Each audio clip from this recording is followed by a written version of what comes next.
2013 തുപ്പാക്കിക്ക് ശേഷം വിജയുടെ അടുത്ത് റിലീസ് ചെയ്ത ചിത്രം തലൈവ.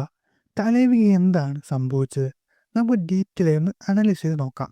ഗായ്സ്, നിങ്ങൾ കുറച്ച് പേര് ഞാൻ ഉപയോഗിക്കുന്ന മൈക്ക് ഏതാണെന്ന് ചോദിക്കുന്നുണ്ടായിരുന്നു. അപ്പോൾ ഞാൻ ഉപയോഗിക്കുന്ന മൈക്കും അതുപോലുള്ള ക്വാളിറ്റിയുള്ള മൈക്സും പ്രൊഡക്റ്റായിട്ടുണ്ട്, ചെക്കൗട്ട് ചെയ്യുക. തുപ്പാക്കി റിലീസിന് ശേഷം വിജയ് സൂപ്പർ സ്റ്റാറിലോട്ട് കടന്നു വരുന്ന വർഷങ്ങളായിരുന്നു. തുപ്പാക്കി റിലീസിന് ശേഷം എല്ലാവരും വലിയ ഹൈപ്പോടെ കാത്തിരുന്ന ചിത്രമായിരുന്നു തലൈവ. ഇതിന് വൻ ഹൈപ്പായിരുന്നു. ആ നേരത്തെ ട്രെയിലർ റെക്കോർഡായിരുന്നു ഇട്ടുണ്ടായിരുന്നത്. തലൈവ ടൈറ്റിൽ അനൗൺസ് ചെയ്ത നേരത്തെ ടൈം ടു ലീഡ് എന്ന ടൈറ്റിൽ വെച്ചതിന് ഇല്ലാത്ത പൊല്ലാപ്പില്ല. അതിനെക്കുറിച്ച് ഡീറ്റെയിൽ ആയിട്ട് നമുക്കൊരു സെക്ഷനിൽ പറയാം. ഫസ്റ്റ് നമുക്ക് തലയോടെ സ്റ്റോറി അനാലിസിസ് നോക്കാം. തലയുടെ സ്റ്റോറി ഒരു പുതുമയുള്ള സ്റ്റോറിയൊന്നുമല്ല, എന്നാൽ എക്സിക്യൂഷൻ ഡിഫറെൻ്റ് ആണ്.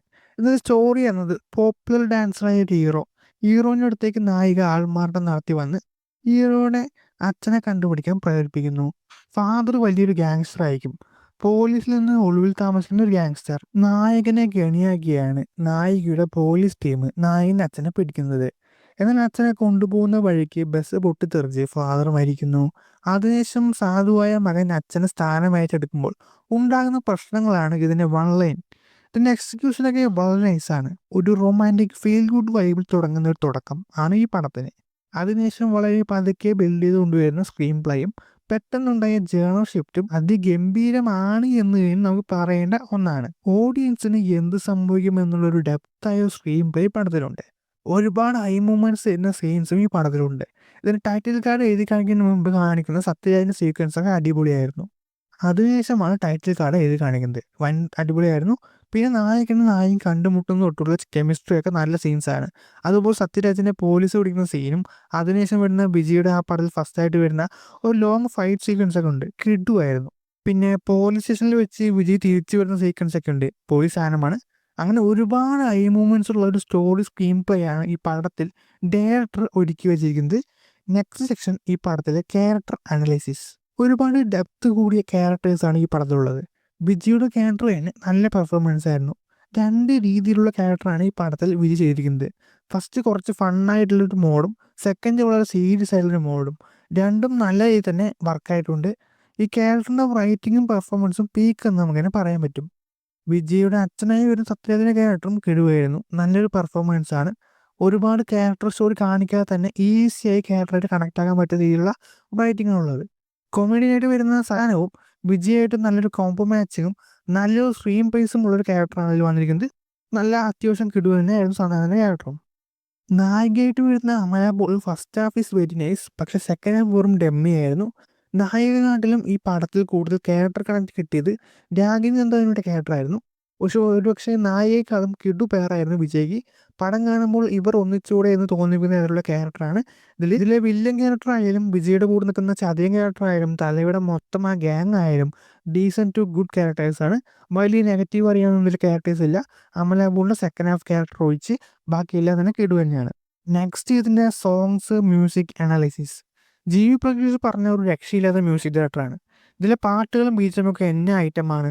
ഇതിൽ ഫസ്റ്റ് വരുന്ന റൊമാൻറ്റിക് സോങ്, പിന്നെ വിജയ് പാടി സോങ്, ദളപതി ദളപതി പറയുന്ന സോങ് ഒക്കെ വൻ കിടുവാണ്. അതുപോലെ ഇമോഷണൽ സോങ്ങും പടത്തിന് നല്ല രീതിയിൽ ഇമോഷണൽ കണക്ട് ആക്കാൻ സഹായിച്ചിട്ടുണ്ട് എന്ന് പറയാം. പിന്നെ ബി ജി എം ഒക്കെ പറയണ്ടല്ലോ, ഒരു ക്ലാസ് കിട്ടിയ ബി ജി എം ആണ് ഈ പടത്തിന് നല്ല രീതിയിൽ എലിവേറ്റ് ചെയ്യാൻ മ്യൂസിക് ബി ജി എം ഒക്കെ ഉപയോഗമായിട്ടുണ്ട് എന്ന് തന്നെ പറയാം. കിടു സാധനമാണ് ജി വി പ്രകാശ് ഇതിൽ ചെയ്തു വെച്ചിരിക്കുന്നത്. അടുത്ത സെക്ഷൻ ഈ പടത്തിലെ പോസിറ്റീവ്സ്. എനിക്ക് ഈ ചിത്രത്തിൻ്റെ ഒന്നാമത്തെ പോസിറ്റീവായിട്ട് പറയാനുള്ളത് ഇതിൻ്റെ കളർ ഗ്രേഡിങ് തന്നെയാണ്. സാധാരണ വിജയ് പടങ്ങളിൽ ഇതുവരെ കാണാത്ത രീതിയിലുള്ളൊരു കളർ ഗ്രേഡിങ്. സാധാരണ വിജയ് സിനിമകൾ എന്ന് പറഞ്ഞാൽ തന്നെ കളർ ഗ്രേഡിങ് ഒക്കെ കളർഫുള്ളായിരിക്കും. എന്നാൽ ഇതിലൊരു ഡാർക്ക് മോഡാണ്. നിങ്ങൾ സിനിമയുടെ ഏത് സീനാണെങ്കിൽ നോക്കിക്കോ, ഭയങ്കര ഗ്രേഡിഷ് ടോണാണ്. അതെനിക്ക് വളരെ ഇഷ്ടപ്പെട്ടു. സെക്കൻഡ് പോസിറ്റീവ്, ഇതൊരു മസാല ആക്ഷൻ മൂവി ഫോർമാറ്റിൽ എടുക്കാതെ ഇതുവരെ കാണാത്ത രീതിയിലുള്ളൊരു വിജയ് മൂവി ആയിട്ടാണ് ഇതിനെ അവതരിപ്പിച്ചുള്ളത്. ഒരു ഇൻട്രോ ഫൈറ്റ് ഇല്ല, മാസ് ഇൻട്രോ ഇല്ല, നായികയായിട്ടുള്ളൊരു ഡപ്പാങ് സോങ് ഇല്ല, കേട്ട് പറയുന്ന രീതിയിലുള്ളൊരു പഞ്ച് ഡയലോഗ് ഇല്ല. മസാല പടങ്ങളൊക്കെ ഈ ചളി കോമഡീസ് ഒക്കെ ഒരുപാട് വരും. അങ്ങനൊരു സംഭവമേ ഇതിലില്ല. വളരെ ഒരു ഡിഫറൻ്റ് ആയ അപ്രോച്ചിലാണ് ഇതിൽ വിജയ് അവതരിപ്പിച്ചിരിക്കുന്നത്. ഇതിൽ ഫസ്റ്റ് ഹാഫിൽ വിജയ്ക്ക് മര്യാദയ്ക്ക് ഫൈറ്റ് പോലും ഇല്ല. അപ്പോൾ നേരത്തെ പറഞ്ഞ പോലെ ഇതിൻ്റെ സ്റ്റോറിയിലുള്ള ഐ മൂവ്മെൻറ്റ്സും എലവേഷൻ സീക്വൻസും ക്യാരക്ടേഴ്സിനടുത്ത റൈറ്റിങ്ങും മ്യൂസിക് വർക്ക്സും ഒക്കെയാണ് ഇതിന് മറ്റ് പോസിറ്റീവായിട്ട് എനിക്ക് തോന്നിയിട്ടുള്ളത്. നെക്സ്റ്റ് ഈ പടത്തിലെ നെഗറ്റീവ്സ്.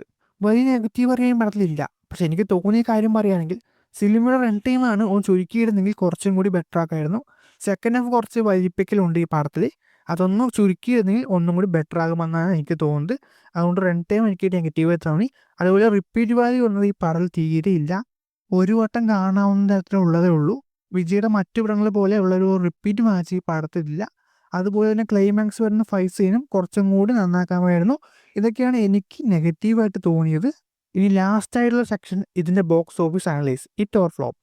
വീഡിയോയുടെ ഫസ്റ്റ് പറഞ്ഞ പോലെ തന്നെ ഇതിന് ടൈറ്റിൽ ഫസ്റ്റ് ടൈം പീരിയഡ് എന്ന വേർഡ് കൊടുത്ത കാരണം വൻ വിവാദം ഉണ്ടാക്കുകയും ഈ പടത്തിനെ റിലീസ് ചെയ്യാൻ സമ്മതിക്കാതെയുള്ള പ്രശ്നങ്ങൾ ഉണ്ടാവുകയും ചെയ്യുന്നു. മറ്റു സൈസ് റിലീസ് ചെയ്ത് കഴിഞ്ഞ് എത്രയോ ദിവസം കഴിഞ്ഞാണ് തമിഴ്നാട്ടിൽ തലൈവർ റിലീസ് ചെയ്യുന്നത്. റിലീസ് ചെയ്യുന്നത് പോരാണ്ട് ഇതിന് HD കാസറ്റ് തന്നെ പുറത്തു വന്നിരുന്നു. പൊളിറ്റിക്സായി കൊടുത്ത പ്രശ്നവും HD നേരത്തെ ലീക്കായതും ഈ പടത്തിനെ ബാധിച്ചിട്ടുണ്ട്. അപ്പോൾ പടം ഹിറ്റാണോ എന്ന് ചോദിച്ചാൽ യെസ്, മൂവി സേഫ് തന്നെയാണ്. ഇങ്ങനെയൊക്കെ പടം സംഭവിച്ചിട്ടും 77 കോടിക്ക് അടുത്ത് ഈ പടം കളക്ട് ചെയ്തിരുന്നു. എന്നാൽ ഈ പടത്തിനുണ്ടായ ഇഷ്യൂ കാരണം വിജയ് വിചാരിച്ച ലെവലുള്ള കളക്ഷൻ കിട്ടിയില്ല. ഒരുപക്ഷെ നല്ല റിലീസായിരുന്നെങ്കിൽ 100 കോടി കളക്ട് ചെയ്യേണ്ട ഒരു വിജയ് പടമായിരുന്നു. ഈ പടം ലേശം പോരമേലൊക്കെ ഉണ്ടെങ്കിലും തലൈവർ ഒരു നല്ല പടം തന്നെയാണ്. വിജയുടെ കരിയറിൽ തന്നെ ഒരു അൺറൈറ്റഡ് മൂവിയും കൂടിയാണ് ഇത്. അപ്പോൾ നിങ്ങൾക്ക് ഇതിനെക്കുറിച്ച് എന്താണ് തോന്നുന്നതൊക്കെ തീർച്ചയായിട്ടും കമൻറ്റ് ചെയ്ത് പോവുക. അതുപോലെ സബ്സ്ക്രൈബ് തീർച്ചയായും ചെയ്യുക. ലൈക്ക് ഇമ്പോർട്ടൻ്റ് ആണ് ചെയ്ത് കൊടുക്കുക. അപ്പോൾ ഷെയർ ചെയ്ത് കൊടുക്കുക. അപ്പോൾ മറ്റൊരു വീഡിയോ ആയിട്ട് നമുക്കിനി കാണാം.